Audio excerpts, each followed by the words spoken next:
स्वागत है साथियों हमारे YouTube चैनल कंप्यूटर गाइड्स पे। आज हम सीखेंगे माइक्रोसॉफ्ट वर्ड के अंदर ऑप्शंस के बारे में, अर्थात माइक्रोसॉफ्ट वर्ड के अंदर टूल्स की जानकारी लेंगे। तो चलिए स्टार्ट करते हैं। माइक्रोसॉफ्ट वर्ड का आपने डैशबोर्ड में जो जो ऑप्शंस है उसका नाम मैंने पिछले वीडियो में मेंशन किया है। अगर आपने वो वीडियो नहीं देखा है तो हमारे डिस्क्रिप्शन बॉक्स में उसका लिंक दिया है, वहाँ पे जा कर के आप वॉच कर सकते हैं। तो सबसे पहले हम माइक्रोसॉफ्ट वर्ड के अंदर ये टूल्स आया है। जैसे देखिएगा माइक्रोसॉफ्ट वर्ड के अंदर होम टैब आया है या होम मेन्यू आया है। इसके अंदर अलग अलग ऑप्शंस खुला है, जैसे क्लिपबोर्ड, फ़ॉन्ट, पैराग्राफ, स्टाइल और एडिटिंग। जिनमें फर्स्ट ऑप्शन आज हम कैप्चर करेंगे फ़ॉन्ट ऑप्शंस। फ़ॉन्ट ऑप्शन में क्या क्या ऑप्शंस है, उसका नाम क्या है तथा उसका उपयोग किस तरह से हम करेंगे, उसके बारे में आज के वीडियो में कैप्चर करना है। तो सबसे पहले देखिएगा कैलेबरी बॉडी दिया है। इसमें आपको अगर आपने कोई अक्षर टाइप किया है या कोई डेटा आप क्रिएट कर रहे हैं तो उसको आपको टाइप करना होगा, जैसे हिंदी या इंग्लिश में। उसके लिखने के लिए फ़ॉन्ट वहाँ से आपको चयन करना होगा। अर्थात आपको कोई लेटर या डॉक्यूमेंट क्रिएट करना है, उसको टाइप या लिखने के लिए आपको लैंग्वेज जैसे हिंदी या इंग्लिश लिखने के लिए आपको फ़ॉन्ट यहाँ से चयन करना होगा। जैसे कि देखिएगा मैं यहाँ पास कोई डेटा टाइप कर रहा हूँ या कोई टेक्स्ट टाइप कर रहा हूँ, ये ए लिखा आया। अगर ए को आपको डिफरेंट डिज़ाइन पे लिखना है तो आप वो डिज़ाइन या स्टाइल को आप फ़ॉन्ट ऑप्शन से चयन कर सकते हैं। जैसे देखिए ये डिफरेंट स्टाइल में लिखा आ रहा है, आपको जूम करके दिखा देते हैं। देखिए कुछ डिफरेंट स्टाइल पे यहाँ पास शो हो रहा है। जैसे और कोई डिफरेंट तरीका से लिखना चाहेंगे, जैसे देखिए जी ही लिखा है लेकिन दूसरे डिजाइन पे लिखा रहा है। साथ ही साथ वही इसका साइज आपको बढ़ाना है तो आप इसी के आगे एक ऑप्शन दिया है फ़ॉन्ट साइज। फ़ॉन्ट साइज में आप टेक्स्ट का या अक्षर का साइज बढ़ा सकते हैं या कम कर सकते हैं। जैसे कि मैं साइज बढ़ा देता हूँ, देखिए साइज बढ़ गया। अगर फ़ॉन्ट का साइज आपको कम करना है तो ये फ़ॉन्ट साइज में जा कर के अक्षर का साइज आप कम कर सकते हैं, देखिएगा। उसके बाद नेक्स्ट ऑप्शन दिया है ग्रो फ़ॉन्ट। ग्रो फ़ॉन्ट से भी आप टेक्स्ट का साइज आप बढ़ा सकते हैं। देखिए फ़ॉन्ट साइज बढ़ रहा है, यहाँ से आप देख सकते हैं। और वही श्रिंक फ़ॉन्ट से फ़ॉन्ट का साइज कम होता है। देखिए फ़ॉन्ट का साइज कम हो रहा है। ग्रो फ़ॉन्ट से साइज बढ़ता है और श्रिंक फ़ॉन्ट से फ़ॉन्ट का साइज कम होता है। ठीक उसी तरह से अगर हम यहाँ से लिखने का स्टाइल नॉर्मल कर दें, जैसे कैलेबरी बॉडी कर दिया तो नॉर्मल दिखा रहा है, ये नॉर्मल दिखा रहा है। अगर हमने जो टेक्स्ट लिखा है उसको मोटा अक्षरों में लिखने के लिए आप ये बोल्ड ऑप्शन का प्रयोग कर देंगे। कभी कभी हेडिंग या कोई टॉपिक या कोई चैप्टर का नाम आपको मोटा अक्षरों में लिखने पड़ता है तो आप ये बोल्ड ऑप्शंस का उपयोग कर सकते हैं। बोल्ड ऑप्शंस का उपयोग आप किसी भी टेक्स्ट को मोटा या धब्बे अक्षरों में लिखने के लिए उपयोग करेंगे। जैसे कि अभी मैंने लिखा है जो टेक्स्ट वो नॉर्मल दिखा रहा है, ये जैसे ही मैं बोल्ड ऑप्शन को एक्टिव किया तो देखिए अब मैं जो लिख रहा हूँ वो थोड़ा मोटा अक्षरों में लिखा रहा है।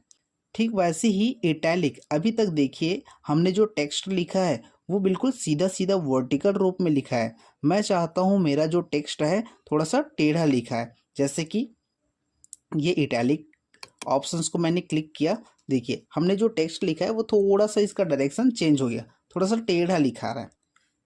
ठीक वैसे ही अगर आपने टेक्स्ट में अंडरलाइन लगाना है तो ये अंडरलाइन का भी उपयोग कर सकते हैं।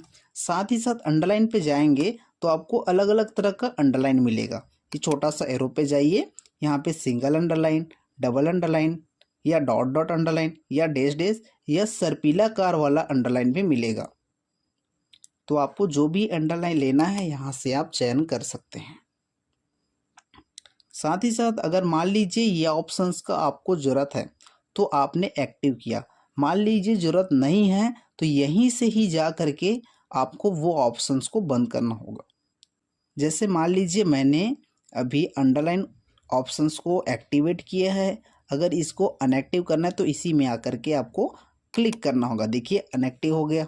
अब आप लिख रहे हैं या टाइप कर रहे हैं, उसमें अंडरलाइन नहीं शो कर रहा है। वैसे इटैलिक हटाना है तो इटैलिक को भी क्लिक कर दीजिए, ये इटैलिक हट गया। बोल्ट हटाना है तो बोल्ट को भी आप हटा सकते हैं। साथ ही साथ अगर हम कुछ टेक्स्ट लिखते हैं उसमें बीच में लाइन खींचना चाहें, जैसे कि यहाँ पास दिया है स्ट्राइक थ्रो, जैसे हम अभी लिखे हैं वो नॉर्मल टेक्स्ट लिखा है। अगर मैं चाहता हूँ टेक्स्ट के बीच में एक लाइन जैसा ड्रॉ हो तो आप ये ऑप्शंस का उपयोग करते हैं। जैसे देखिए आमतौर पर हम पेन से लिखते हैं तो कुछ गलत हो जाता है तो बीच से लाइन खींच देते हैं, तो कुछ इसी तरह से हमको अपने टेक्स्ट में भी करना या लागू करना होगा, तो आप इस ऑप्शंस का उपयोग कर सकते हैं। इस ऑप्शंस का नाम है स्ट्राइक थ्रो। जैसे कि देखिए, जैसे हमने लिखा है 12th तो TH ऊपर में चला गया है।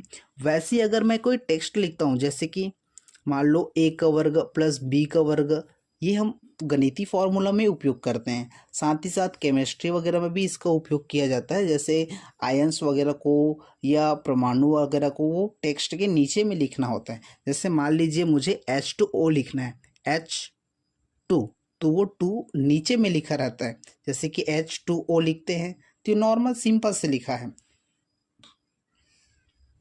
लेकिन इसे H2O को H2 को थोड़ा सा नीचे में लिखना होता है, H के नीचे में।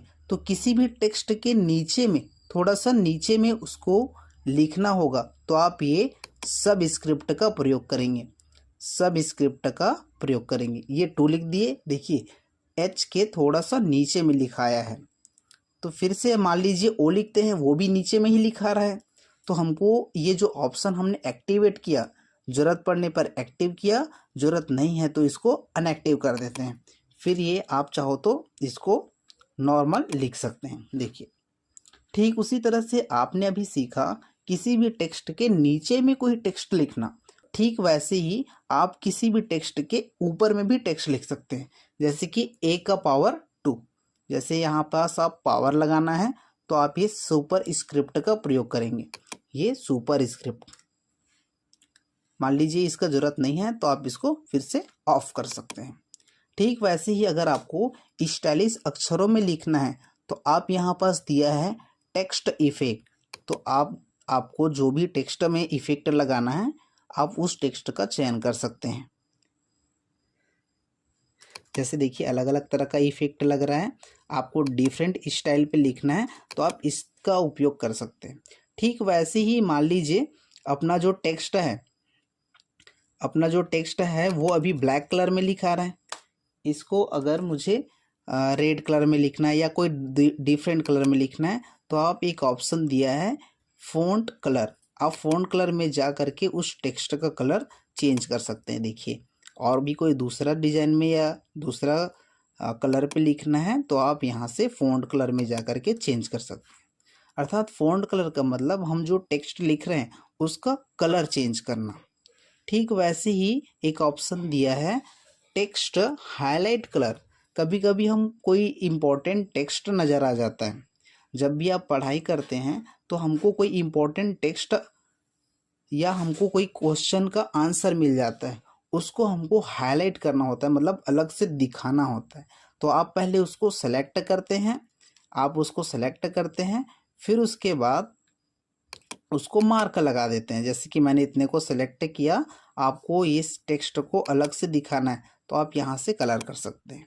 मान लीजिए कलर हटाना है तो सेम वैसे ही जैसे आपने लगाया कुछ उसी तरह से पहले आप उसको सेलेक्ट कीजिए, फिर उसके बाद नो कलर कर दीजिए। आशा करते हैं ये वीडियो आपको समझ आया होगा।